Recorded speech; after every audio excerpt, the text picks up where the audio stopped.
I'm Brent Leary. I'm Paul Greenberg. We are the CRM Playaz, and I don't know why I'm talking like I'm just sort of following your lead. this. I know. Well, we're really actually happy to be here. I don't know why we're talking so slow. I'll amp it up a little bit because we have a good show. We have a great show. Yeah, we really do. We have a really big. No, I'm not gonna No, amp it up. To do that not. level. Do not. No point in doing that. But hey, we're here. We're here. Which is always a positive. And guess who else is here? There he is. Oh, well, let's see. This language, I don't know it. English. Are you sure? I think so. This is like 2 weeks in a row because I got the last one too last week. I don't know. I'm on a roll. Really unclear. I'm unclear about what that one language was. I'm on a roll. I know this. I don't speak the language that was. We got jokes, folks, and unfortunately, you're gonna have to hear them. Yeah, they are terrible. It's why we're in CRM and not stand-up comedians. However, we are counting on some of you being stand-up comedians, which we'll be talking about very shortly in a future episode. We shall. We shall. You know what I want to talk about before we, bring on our guests, who's somebody we've no clue for years. Somebody we've known for years, and they have never been on the show before. It's kind of hard to believe, considering. Are you sure? Yeah, I would remember if this person was on. That's an oversight by us if they weren't. Well, that's nothing new. Plenty of oversight. In fact, it was our oversight is so bad the federal government appointed an oversight committee to watch us. What the heck is Finn talking about? Want to make it He's making the language a little more difficult. Oh, okay. Yes, keep it up. That was difficult. Very hard. Yeah, you got it. I didn't. Yeah. I didn't get it. But, before we bring on our guests, someone we've known a long time, I'm pretty sure we haven't had on before, but he can tell us. Hey, here's a new hello. Hey, hello. Jason. Hey, how you doing, bud? How do you say his last name? Is it Ballier? I don't know. I think Jason, can you what's the word? Phonetically say it. Yeah, that. We've known. I mean, this is a guy I've known for years, but I don't think his last name's ever been said. Ever? Never? I mean, by me or you. Oh, he just goes by Jason. Is he? No, that's us who never said it, probably because we weren't sure on how to pronounce it. All right. Yeah. Well, let us know how to pronounce it. Whatever. Say it. There we go. All right. So before we bring on our guest, somebody that we think is the first time being on, although it's hard to believe since we've been doing this show since January 26th of 2009. Yeah, which is thanks to some incredible super sleuthing by Andrew Nebus last week. It was just all right. We're both are correct. One is French and the other is Pennsylvania Dutch. Oh, he's from. Well, I'm from Wilmington, Delaware, so I'm kind of close to the PA Dutch scene. Well, I'm from New York, so I'm kind of close to the French one. I'll go with Ballier because it makes me sound like I'm highfalutin by saying Ballier. So, okay, yeah, no, it's the French version, I would say. Larry, always good to see Larry. There's the man himself. And look at that, Andreas. Wow, we're loading up this is loading up for bear. Really? Yeah. Well, it's better to be loading up for bear than mountain lion. Anyway, Jason Allentown. Oh, he's living there in Allentown. Allentown. What is Billy Joel Allentown? There? I don't. Where is Allentown? Western Pennsylvania.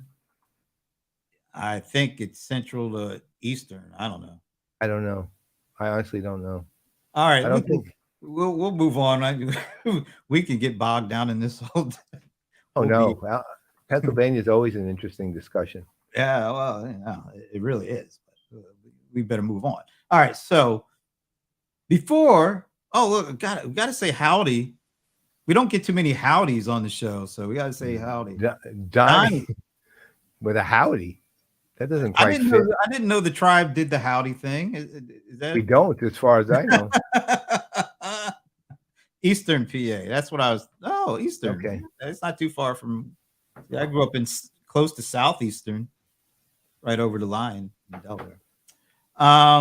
Hey, so before we jump in to introduce our guest, and I know because this is the first time he's been on, Paul is going to have a field day with introducing her. Oh, you can count on it. So And before we do it that, kind of gives it the hint is Jason's on this call, and that's a hint to who our guest is. oh, he's well traveled. Okay, well we appreciate the well traveledness there, Donnie. All right, so before we bring on our guest, I want to play because I think I haven't done it in a couple of weeks. I want to play my favorite game.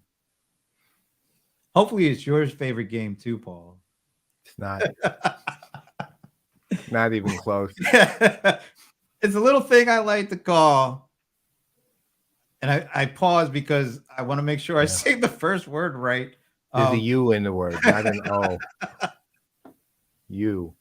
We're gonna play a short game of Stump, STUMP, Stump the Godfather. My answer is always the same. I don't know. You're gonna have some fun with this one. This is a good one. All right. All right. So, is a quote. Let me pop the quote up here. I don't know the answer to that. Here's the quote. So when this person was asked, where did they get the confidence to do something? This is how they responded: sheer ignorance. There's no confidence that equals it. That's fairly close to me as saying it. I used to say, people say, you always look so young, and I always go, no, it's sheer immaturity. So is your answer you? Is that what you're saying? I might as well, since I have no clues, actually said it. As I said, my answer is always I don't know. Anybody out there before I reveal the source of this quote?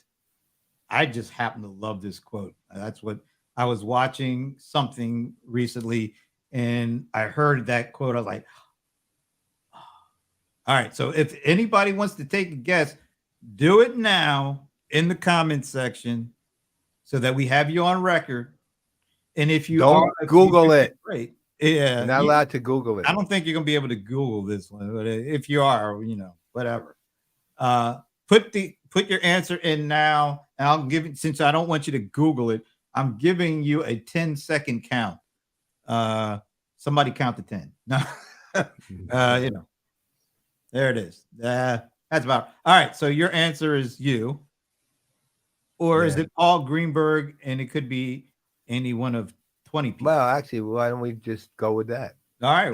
It's Paul Greenberg. It's A. Paul Greenberg. That's one of the many. It's A. Paul Greenberg. B. Paul Greenberg. C. Well, no, yeah. All right. And D. All of the above. Okay. So here's who said it. Let me get rid of this. And here's. See, it's me. That's what popped up. Now here it is.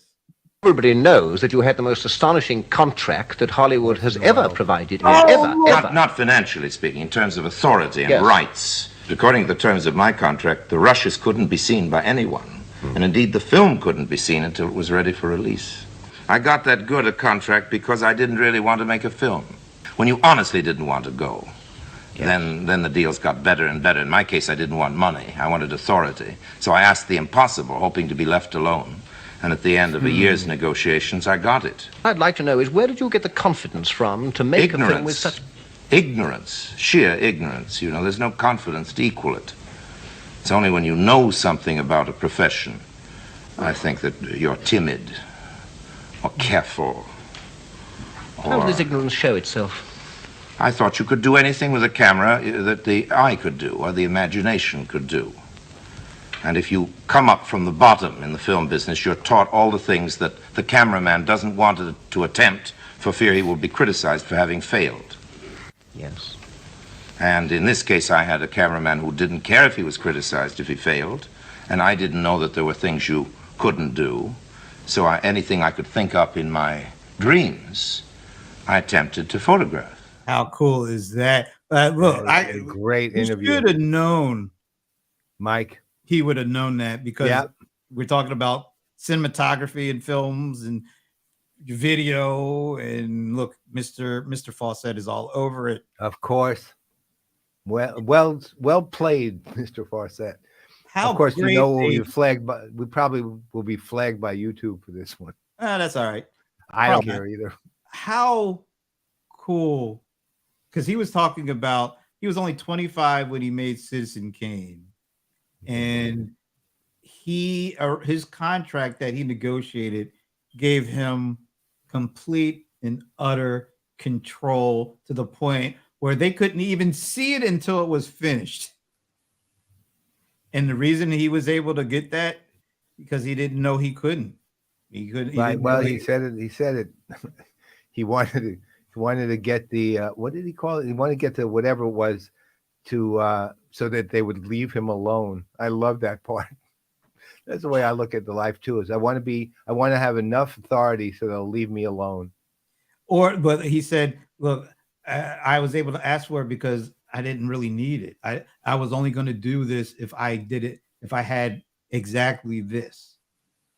And they gave it. You know who it is? That's like, I wonder if Prince was a fan of Orson Welles, because they sound a lot alike. Prince had the exact same setup from Warner Brothers as Orson did. Maybe that's why I like both of those dudes. Yeah, that's probably why I like. But anyway, I saw that yesterday. I was like, oh, we need more Orson Welleses in the world. Amen there. Especially with the content creators. Most of them are more like, I don't know. Well, they're more like Old Navy. Wow. It's pretty much more like Old Navy. They produce these vapid things. There's some talents. There's some talent. Yes, there is. There's plenty of talent.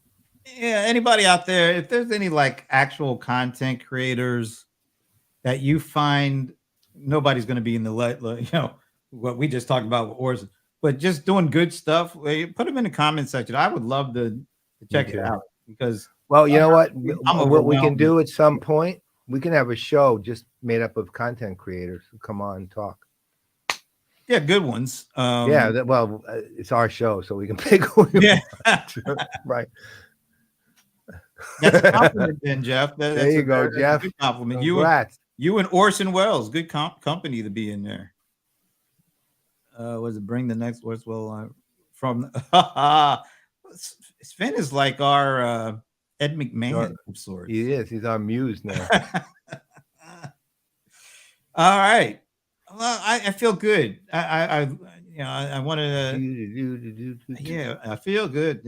Anyway, so to feel even better, how about that segue? I see our guest is in the green room.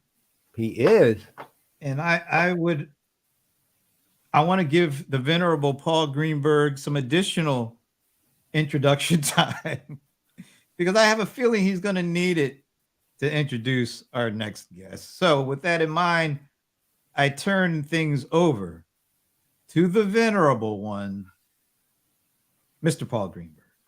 All right. This one, it's kind of easy, really. I'm going to not even say his name quite yet, but his title is, let's see, what was his exact new title? Distinguished Product XM Scientist. What a title. And that's like this astonishingly royal title, really right? is. And this is a guy who is even better than that. Wow. Okay. This gentleman, again, I'll bring his name up soon. I've said it before. I'll say it again. He's a friggin' genius. He's built some of the most remarkable products. In fact, in my history, the single most remarkable product I've ever seen, which is Thunderhead. He was very deeply involved prior to that with Quadient and some of the other products that were very good. The Quadient, in fact, was acquired by Pegasystems. He's South African, who I believe was one of the youngest millionaires in the history of South Africa. He is one of the kindest, most decent human beings I've ever known, is always considerate and concerned about everyone and really cares. He knows intuitively, well, it's more than intuitively, it's intuitive plus his experience plus his just astonishing mind, what to do next when it comes to like putting together a platform, identifying a weakness, building out what's necessary to build out that weakness. He's a builder. He's a builder. He's a builder in every key sense of the word. When he built Thunderhead, look, my favorite product in the history of my career had been Epiphany. Got acquired by Infor, basically, eventually, I don't think deliberately, but sort of just due to lack of care, got ultimately let's say it deteriorated under Infor, but it was still my favorite product of all time until I ran across Thunderhead. Now Ray's going to say I had a great team and blah blah blah. They all say that, right? But the reality is, oh, and I gave you his first name. The reality is Ray is the architect, the mind, and the good heart, not just behind Thunderhead, but behind a lot of good deeds in the world too. So with that, I would like to introduce Ray Gerber, Chief, what is that again? That fancy title at Qualtrics. Hi, Ray.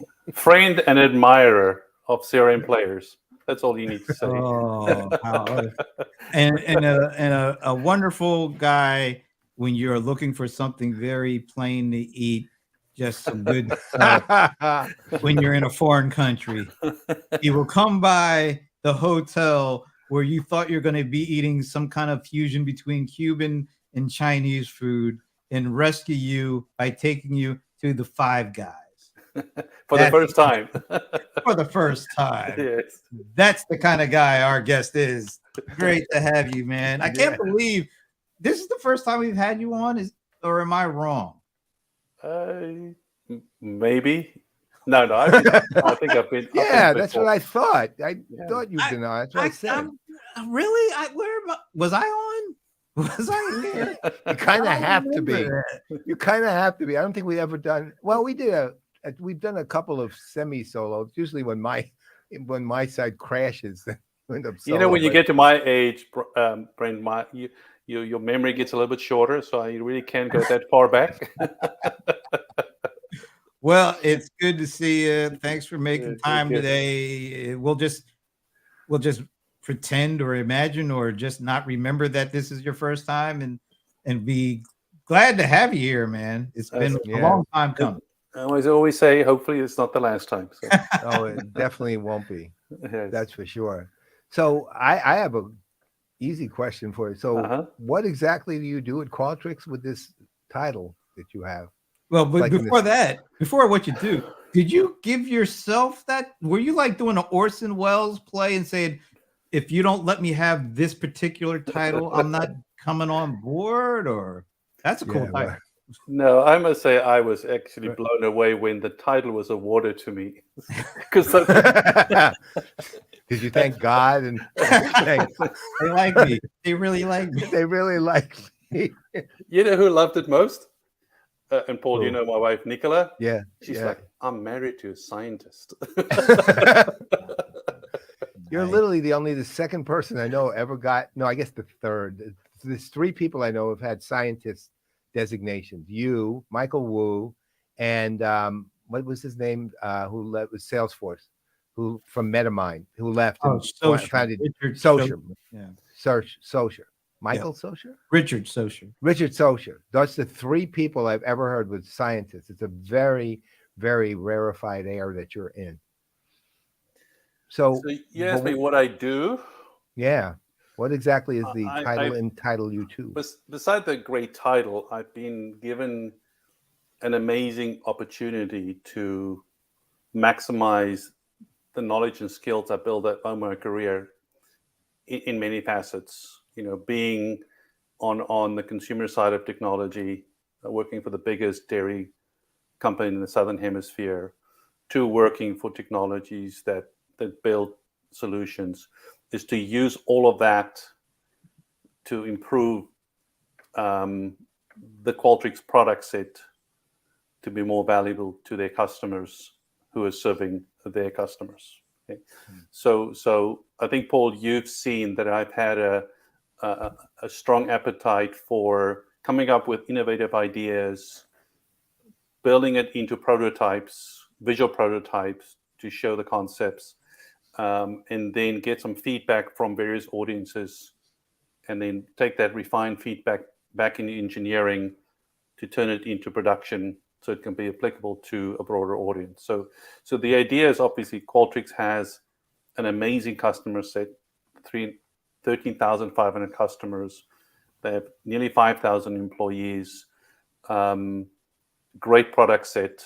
How do we take that foundation of customers and our products and make it better based on understanding the vision of the customer base of Qualtrics? So my role is to go out with people to visit current Qualtrics customers, understand their vision for CX, for journeys, to serve their customers better, and take that and compare it to the current product capabilities, and create a gap analysis and trend and build visual prototypes that will saying, how do we fill that gap? How do we extend the Qualtrics platform and create new capabilities and new components that will fulfill the needs that you're going to have 3 years down the line, 4 years down the line, based on your own vision and your own strategy?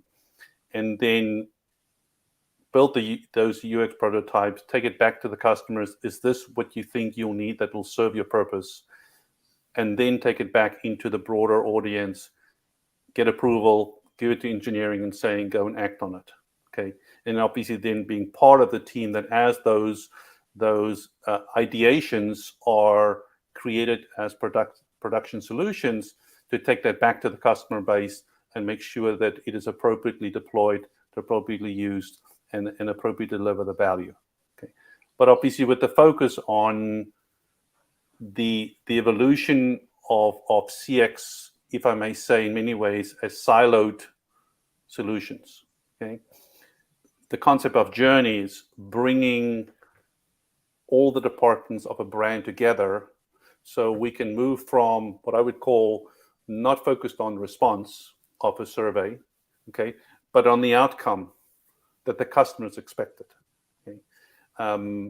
So I think hopefully that explains to you what I will be doing. Obviously, I'm on the learning curve to firstly learn to understand all the assets that Qualtrics has. It's a wide variety. They cover different perspectives: the customer perspective, the employee perspective, the brand perspective, the product perspective. So it's how do I learn all of those aspects before I really can go and have an intelligent conversation to current Qualtrics users to understand, how do they use it? How can they get more value from it? And then, what is the role that journey orchestration, journey analytics, and what we call the concept of XID, which is the concept that brings a customer-centric view of a customer into a brand and make that available, for orchestrations, for analytics, for CX programs, for feedback programs. So let me ask you sort of a specific on that. I mean, and don't mind my editorializing here, but so Qualtrics bought UserMind, if I remember correctly, and it was an okay product, but I never thought it was that particularly special. Where Thunderhead, of course, was quote a competitor, unquote. For me, there was no competition. It was Thunderhead. UserMind was. Now though, since you're pretty much going to have to deal with what UserMind offered against what, say, Thunderhead offered. So my question becomes, and this is the broader aspect, which is, how do you actually think about that? Do you look at UserMind in the context of course, of Qualtrics generally, but you look at UserMind and go, well, that lacks what Thunderhead did here, here, and here? Or do you look at UserMind and say, forget Thunderhead for now, or forever necessarily, possibly. We got to start from here, here, and here. Or I mean, how do you apply your own history? Because ultimately you built a product that could crush UserMind, really. So how do you apply that to the thinking on a UserMind already being what you have as a resource? It's what's there is there. Again, I am sort of judging the acquisition, I guess, but I'm not judging the approach. I'm kind of curious as what your approach would be generally to this kind of thing. Well, I think obviously I was the designer of the Thunderhead platform, right? So I don't want to be down on my own on what I did, but no. I think that the big thing with Thunderhead, it was a jack of all trades, right? And maybe not a master of one. Okay. So it was very wide in capabilities, but therefore, because you're a startup company, also in many places very shallow in capabilities.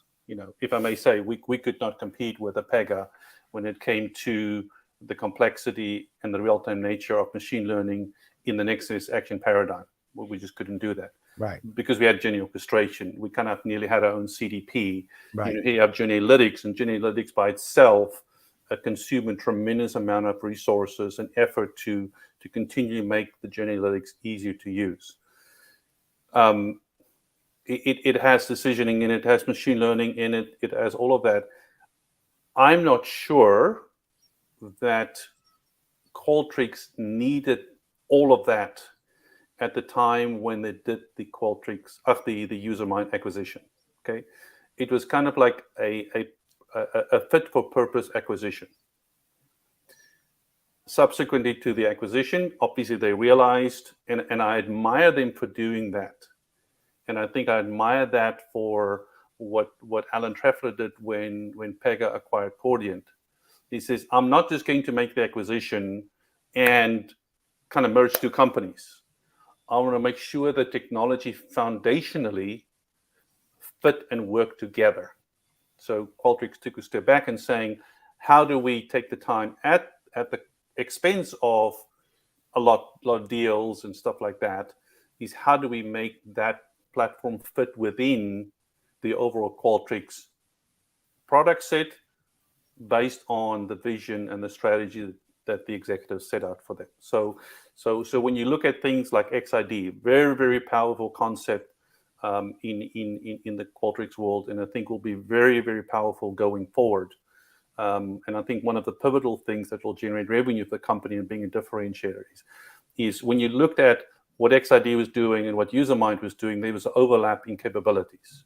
Okay, and how do you identify the overlap and make sure that you deploy the capability in one place where it's most valuable? So I think let's not look at just the UserMind acquisition in isolation. I think one of the most smarter things they've done is by buying your SITS company, Clarabridge. Okay, and I think it is when you look at the combination of the Qualtrics traditional product sets plus UserMind, even though in its fairly immature stage, okay, and you bring Clarabridge into that fact. That to me is where I think the future lies. When I see some of the visualizations of how they expose some of the Clarabridge and some of the customer feedback scores within Journey Analytics, I'm so excited because it's like I've been wanting to do that at Thunderhead for so many years, but obviously we just didn't have the bandwidth to do that. I remember you tried us to create a partnership with Sid maybe 4 or 5 years ago. Again, we just didn't have the bandwidth to do that. That to me is where I believe was when you look at the combination of those two acquisitions. One very, very mature, okay, the other maybe not as mature as we would have liked, but the companies made the commitment to progress this, and they are. But also when you sometimes have the ability to stand back and saying, we made this acquisition, it's sometimes good to not have everything in play because you're scared of throwing things away. You have the ability to nearly start afresh and saying, okay, so how are we going to maximize of what we have and grow it in the context of the broader set of capabilities we have? But I'm not sure if I'm fully answering your question, but I think it's the combination of those two acquisitions along with the current approach, and obviously hiring great people like myself that will hopefully understand that the acquisition of a JA solution and JA solution, it's not an independent new revenue stream within a Qualtrics. It is a means to an end, and then the end is customer experience, and the means is how can we use Genalytics firstly to add to, they talk about as X data and O data, I'm sure you've heard about that, but bring Y data into it, and Y as WHY. Why are people responding this way? What are the behaviors that correlate to people responding in one way? What are the behaviors that correlate to people that have a specific sentiment? And if people have these responses, what is the impact of that on outcome? And kind of use a Genalytics layer as a facade to be able to bring all of these VOC programs into play in an end-to-end journey state versus as individual siloed VOC programs. Go ahead, Brent. I just kind of going a little slightly different direction. Knowing your background and your experience building platforms, developing platforms over the years, Thunderhead, you were at Cordiant, right? When they were acquired by Pega. Yeah. So, I mean, you've been doing this for years. So as you begin this new voyage, so to speak, how does your approach, does it change, given the current circumstances, given kind of the things that you have at your disposal that maybe weren't at your disposal when you were building up your previous platforms? How do you approach this go around, and what makes this one maybe different than the jobs you had to do before? I think, Brent, the big thing is the knowledge I've acquired, especially over the last 11 years. Glenn put a lot of trust in me, but we did good things, but we also made mistakes. Okay. And I think the biggest mistake we sometimes made is not understanding the job that our customers were trying to get done by being so focused on an awesomely beautiful technology solution that we believe solves problems that might not exist. So the first thing is the hard lesson: always keep the customer in mind. As somebody said, what is that customer hiring us to do for them, and why would they continue to rehire us? If we're not doing the job that they want to help them get the job done they're trying to get done. So I think that's the first thing is coming in and saying we need to focus on the customer. We can't afford to take our eye off the customer. I heard the story about Mark Benioff, that in the board meeting he had an empty chair, and he always said to everybody, that is the customer sitting in that chair listening to everything we say and everything we plan, and making this sounds like, I'm talking fairy stories, but this is really true. This is fundamentally how I think about, what is the current customer base that Qualtrics has? How do we maximize the value of the investment that Qualtrics is going to make to the benefit of that customer base? And we know if they do, the rest of the customers will come. New customers will come. I think that's the first thing. The second thing is obviously the other mistakes is fit for purpose. build what the customer needs, okay? Get your foot in the door, give them value, and they will give you the opportunity to grow and get your head in the door and get your body in the door. And as you get in, they can tell you what they need. Paul always talked about the value exchange. And Paul said, if somebody comes to a website or a page and there's not enough value at that point, you might have lost them. Okay? And that's kind of the philosophy that I have.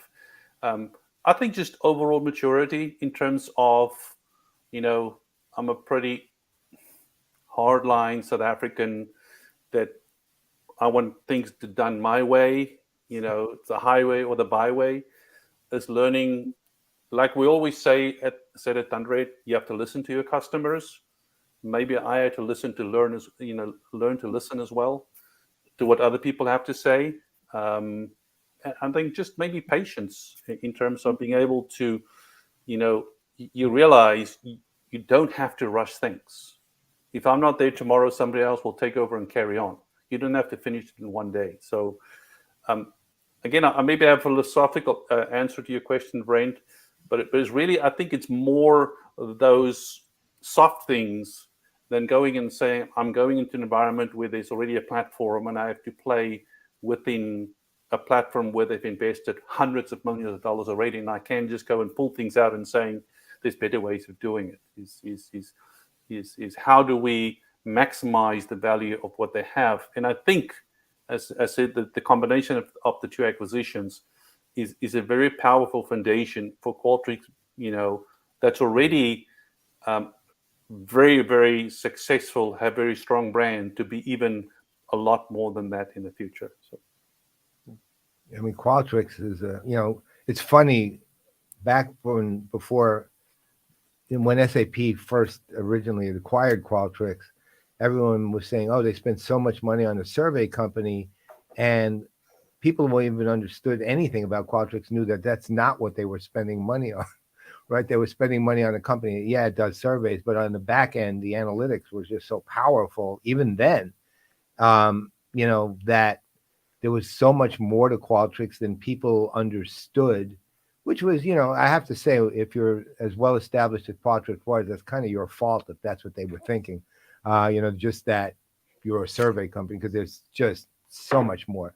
Now I think, now of course they've gone their separate ways, but still are invested in each other, so to speak. And but at the same time, I think people now really do understand that Qualtrics does so much more than just, sophisticated, powerful, scalable surveys. And, you coming there actually is also a telling sign about how interested they are in really capturing, the knowledge and of how customers behave. Because look, one of the things you've always done really well was not just behavior, but the next step beyond that, which was intent, right? So, and you have, in a way, you are a signal to Qualtrics's audiences that this is the direction that we're planning on being much more and better with.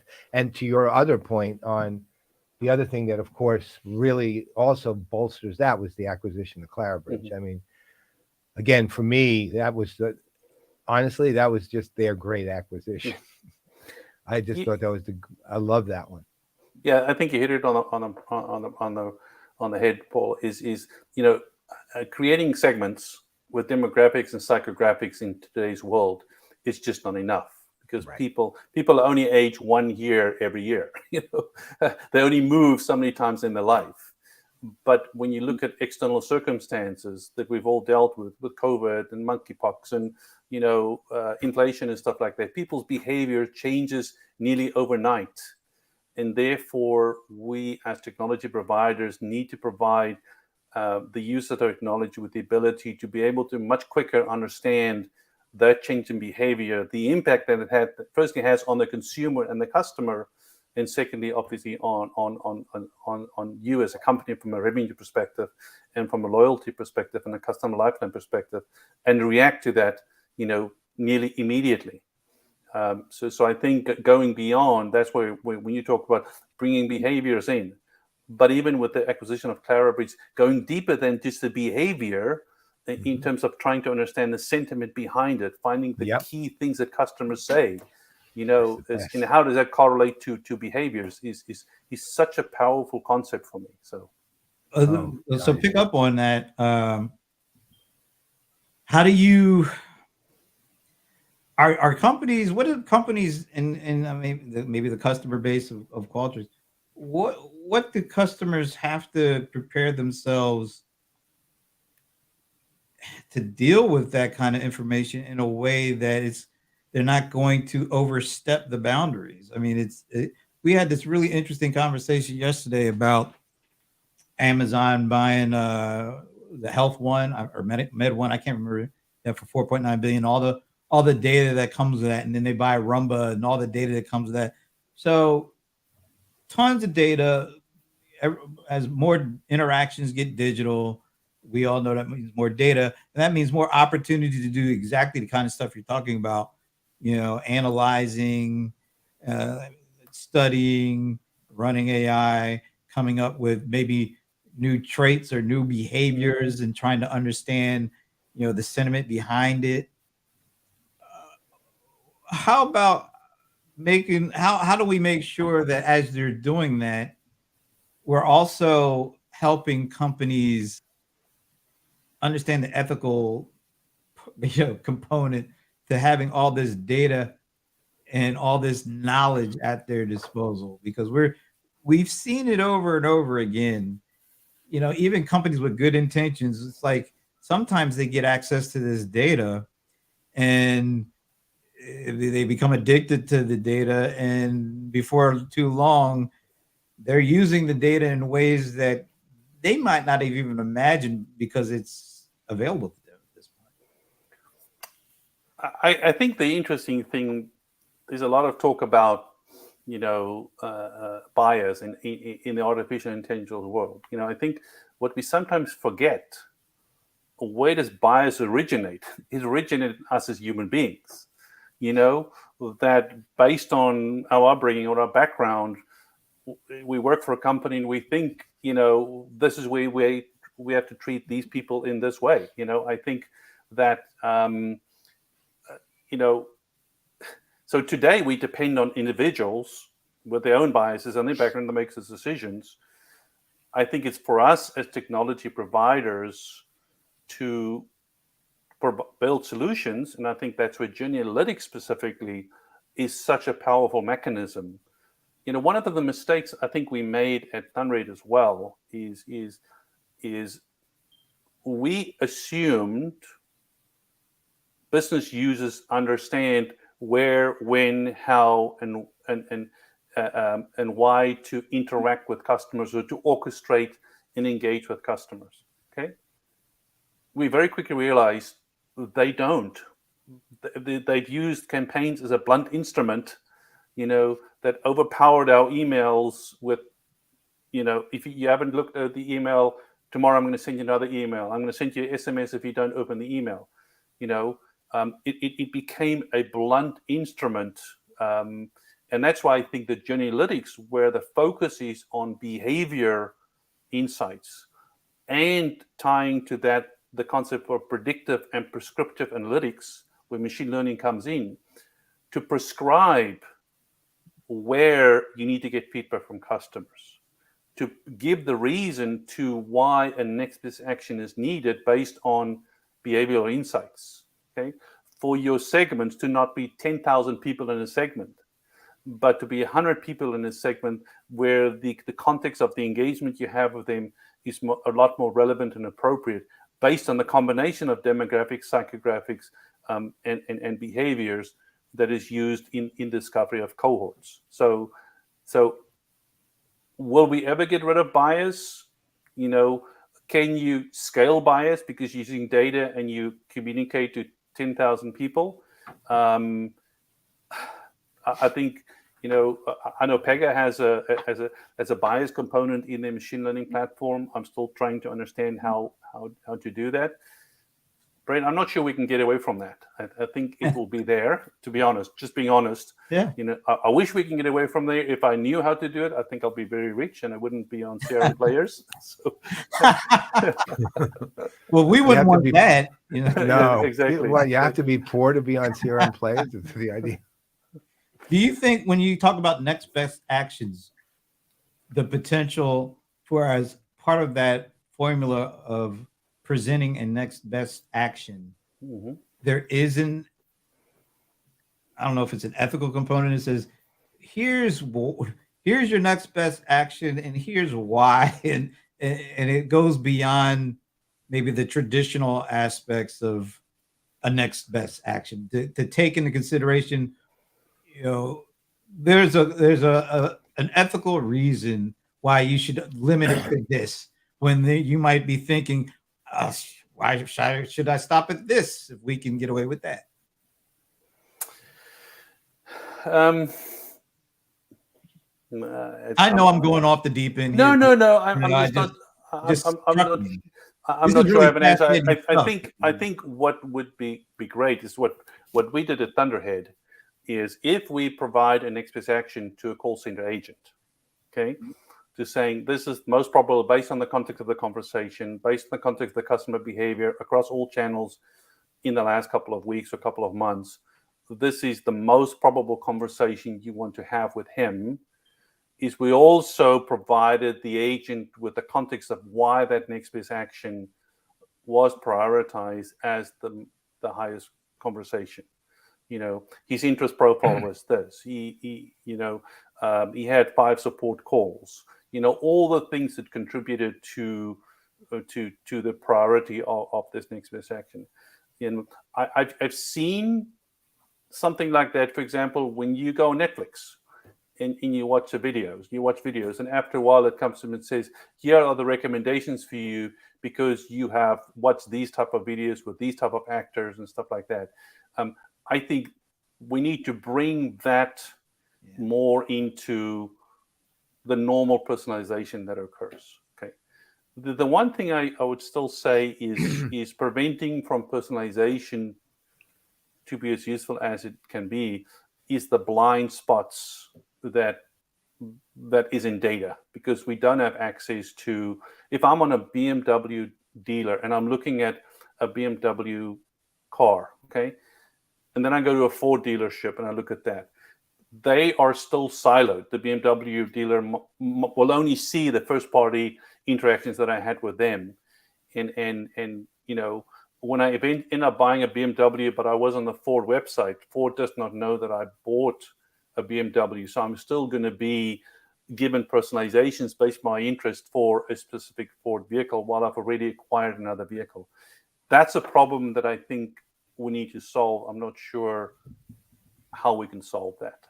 So let me add, there's another question that's sort of interesting based on that, which goes more to say the agent or the user of the suggestion that comes up with next best action.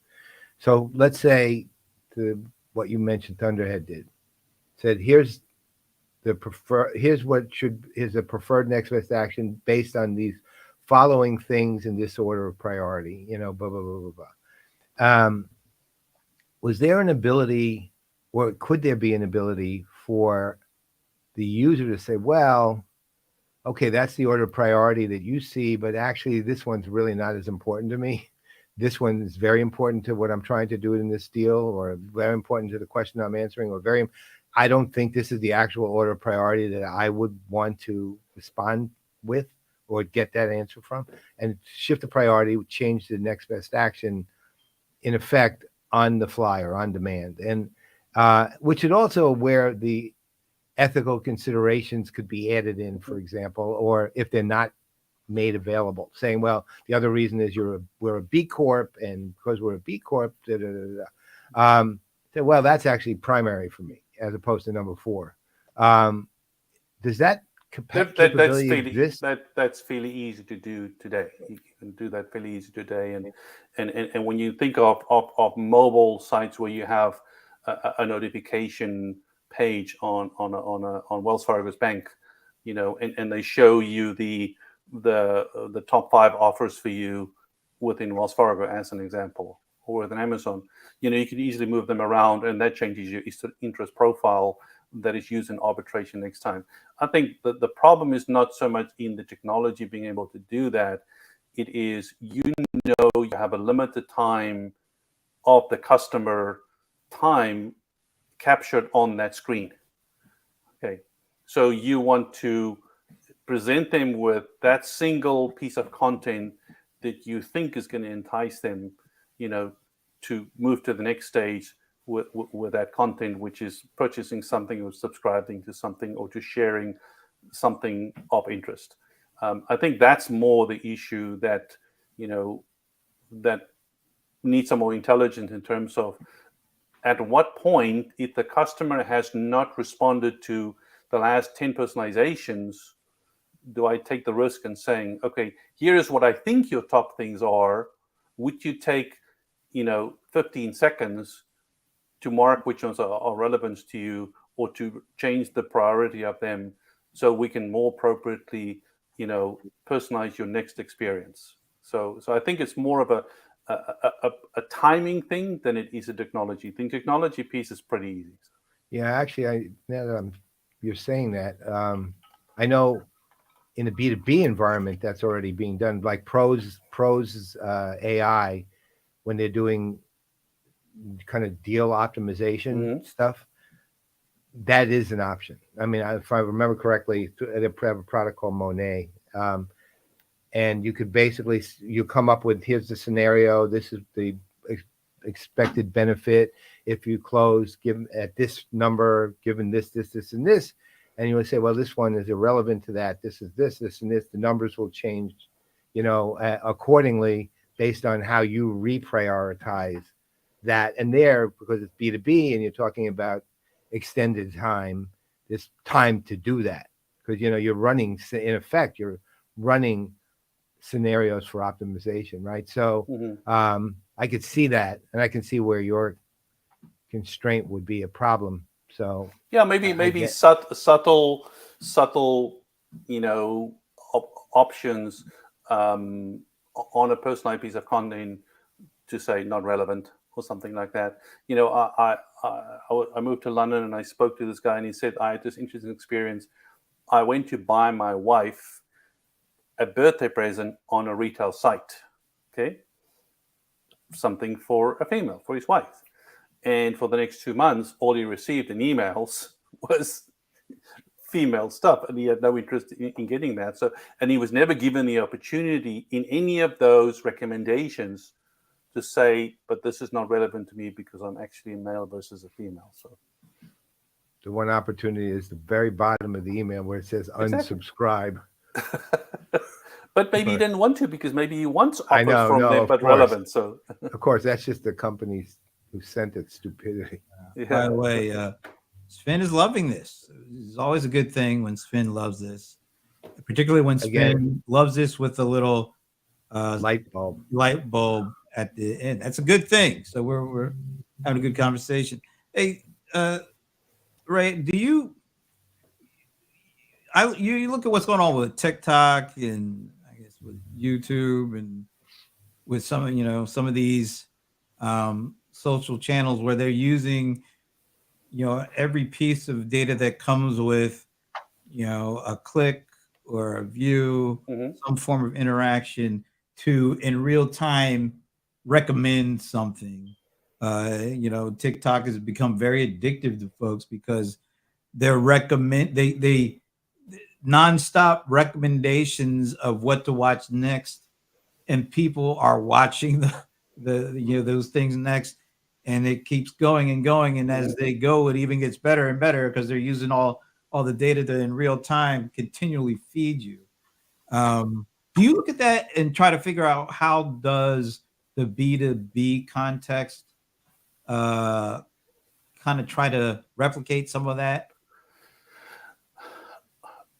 I'm not, maybe I'm diverting the question because I don't know how to answer it. But when you started talking, I thought I would rather talk about Meta in a B2B. Okay. What is the impact of Meta? You know, we were talking this morning about a car manufacturing company, automotive manufacturing company, and we're talking about digital versus non-digital, and we're talking about how do we get the non-digital interactions into the event stream so we can start analyzing behaviors. And I said, you know, maybe that's an issue right now. I think with Meta it will not be, because would I have to drive 75 miles to the closest BMW dealer to test drive the 2023 BMW X7 if I want to upgrade to that? Or if I had access to Meta, where I can have an immersive experience and I can do a test drive virtually, you know, that is where I think B2B will start having an impact, okay? Because you can start analyzing and tracking reactions in the metaverse a lot stronger than you can get somebody, you know, filling in a piece of paper, or the sales agent going and saying, I think this was Raymond's experience after the end of a test drive. I think when it comes to TikTok, I don't see TikTok any different than Netflix. I just think it is, because it's a recommendation engine that's based on a defined set of attributes that are linked to every piece of content, and is just using those attributes in a machine learning pattern to be able to find content very similar to the content you viewed. I think that's a fairly basic, technology. I don't think it's complex. Obviously, the complexity is the scale at which TikTok, has to go, and how quickly it has to learn about the change in behaviors and stuff like that. But I don't think it's a complex problem that they're solving. It's just because it's associated to video. They've taken, YouTube and put it on steroids. But obviously with a very specific audience as to the younger people that spend 7-8 hours a day on their devices. So. But I think the key for me is what is the impact of the metaverse on business to business, So, it's a sort of an interesting conundrum, because on the one hand, you're using VR or AR of some kind, well, VR in the case of a test drive, and a real test drive. The VR is still an approximation of the actual experience one way or the other. It's never the actual experience. Exactly. That's going to be, in real life regardless. It's literally by definition it is. So the question becomes, how do you even allow for the approximation when you're thinking about the result, right? Or do you? Or do you just assume, okay, well, you know what? It's an experience of a kind. The thing that's in real life is the fact you're using VR to do it, right? Still in real life, in the sense that you're using a VR headset. Mm-hmm. That's what's happening in real life. And then there's that extra layer of unreality, I'll call it. So how do you account for that, or how do you account for that if you do? I think it'll just become a critical part of the journey, if I may say, within the junior orchestration space, where depending on the situation, if I walk past a BMW dealer, happen to walk past it, and there's an X7 that I test drive, obviously I'm going to test drive that, because I'm interested in it, because I know I'm going to, as you said, I'm going to get the real experience. But I live in Enid Beach. My closest BMW dealer is 75 miles away. Okay. They said they don't have an X7 on the floor for the next 3 months. Okay. How do I start making decisions, if I did have access to a VR with immersive experience, to start getting a better feeling than I have today based on pictures? So it's that middle path between looking at a video and driving the car itself, is how far does the metaverse and VR progress me towards, I'm willing to drive 75 miles to test it out.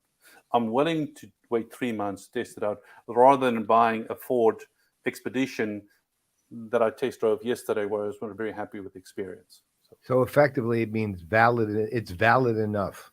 I think so. Yeah, I definitely valid think so. enough. Yeah. Okay. Yeah. So it's another data point in the journey. And now you think of where does a company like Qualtrics and those customer feedback companies go to be able to find opportunities in that immersive experience to get feedback. Yep. That becomes very interesting. Yeah. Very, how many of in a 5-minute test drive on a VR, you can inject 5 or 6 or 7 questions, uninvasively, that gives you so much insight about the individual, about the experiences, what they like, what they don't like. You will never get that in the real world, so because the sales guy is only interested about, does this guy like the car to buy it enough, versus what are the things that he's looking at in the car, how much time is he spending with his eye on the dashboard, versus on other pieces of the car, so. Okay. And you're able to track all of that. I think that's where it's going to come down to. I do think so. Yeah. By the way, we had almost sort of like a flurry of questions coming in from Jeff Risher to, at the end of this. Is the question, how much does VR reduce need for inspection or need for touch? Or to whom does it reduce need to inspection, or for what products?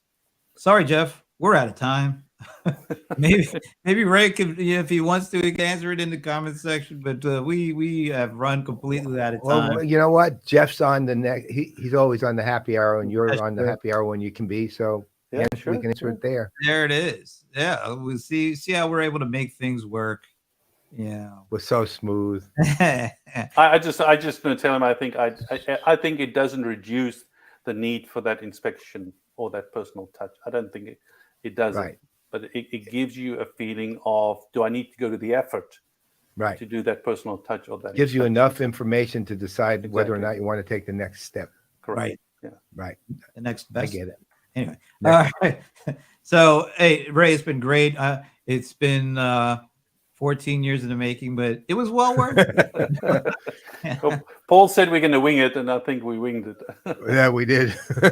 Yeah, that's all we do. Is the best discussion ever. That's what there it is. This is a question I've never asked Ray, and he is on the show. This is how I know. I know he hasn't really been on with us before, because but see, I know the answer to the question, so I do know. I think he has been on with it. Really? Yeah. All right, I'm gonna have to ask it anyway. So no, go ahead. Because we don't. There's a split decision here. We don't know whether you've been on with us or not. This question may tell us if you'll ever be with us again. So, do you have a favorite NFL team? You're not going to like it, but you're also not going to not like it. I just happened to move to America, to Minneapolis. So I became a very big Vikings fan. Okay, been disappointed so many times, but I still remain a Vikings fan. My second team now is the Atlanta, because I lived there for many years. Okay. But that's where I am. So, you know what? But I do like your team. Well, I'll just say this: we can't go over the strained history of the Vikings and what they did to me during my early years, beating my Rams on several occasions in the NFC Championship games in the 70s. But I've gotten over that, and I like Minneapolis because it was like 2 weeks ago you got over it. I just got over it. Is Bud Grant still alive? Anyway, so 2 things. The one is, I am absolutely a college football Georgia Bulldog team. All right, there it is. Georgia Bulldog. Did you have some sons that were Georgia Bulldogs? Or yes, he was on the rowing team for. There it Georgia. is. But the second last funny thing is, when I moved to Minneapolis from South Africa, on Christmas Day, I asked my ex, "When is winter over?" And she said it hasn't started. So. It never ends in Minneapolis. I know. Oh, that's awesome. It's an amazing city. Ray, thank you. You're we welcome. Will definitely have you back again. Gladly you come know back. that. Absolutely. So, on behalf of Ray Gerber, actually also on behalf of Orson Welles, that's right. I'm Brent Leary. I'm Paul Greenberg. We are the CRM Players, and of course, we can't say goodbye until Minnie makes her appearance. Now we can say it. Bye. We'll see you next week. Bye, everybody. See you next week. Thanks for your time.